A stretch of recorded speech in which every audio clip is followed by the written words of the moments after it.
अमोल मिटकरी हे अकोला पोलीस अधीक्षकांच्या कार्यालयाबाहेर ठिय्या मांडून बसलेले आहेत आणि आता पोलीस त्यांच्यासोबत संवाद साधतायत. पाणी पडलं आहे पत्रकारांकडे हे नाही पाण्यात पाणी हे मेल्यावर पाहते हो आम्ही हो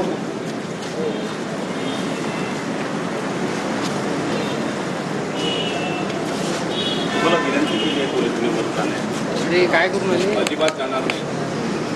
उमेशराव सांगा तर घरी पहिले सांगा चालू कुठे आहे इकडे चालू पाहिजे. अमोल मिटकरींचं अकोला पोलीस अधीक्षक कार्यालयाबाहेर आंदोलन सुरू आहे. सहकुटुंब त्यांच्याकडून हे आंदोलन जे आहे ते केलं जाते. मनसे कार्यकर्त्यांनी गाडीवर हल्ला केल्यानंतर आता मिटकरी सुद्धा आक्रमक झालेत. मुख्यमंत्री शिंदेंनी विचारपूस करावी असं अपेक्षित होतं, मात्र तसं काही झालेलं नाही. शिंदे फडणवीसांनी घटना गांभीर्याने घ्यावी असं आवाहन मिटकरींनी केलेलं आहे. अमोल मिटकरींचं अकोला पोलीस अधीक्षक कार्यालयाबाहेर आंदोलन सुरू आहे. त्यांनी अकोला पोलिसांवर गंभीर आरोप केलेले आहेत आणि त्यासोबतच कर्णबाळा धुंबळे यांना सुद्धा अटक करण्याची मागणी त्यांच्याकडून करण्यात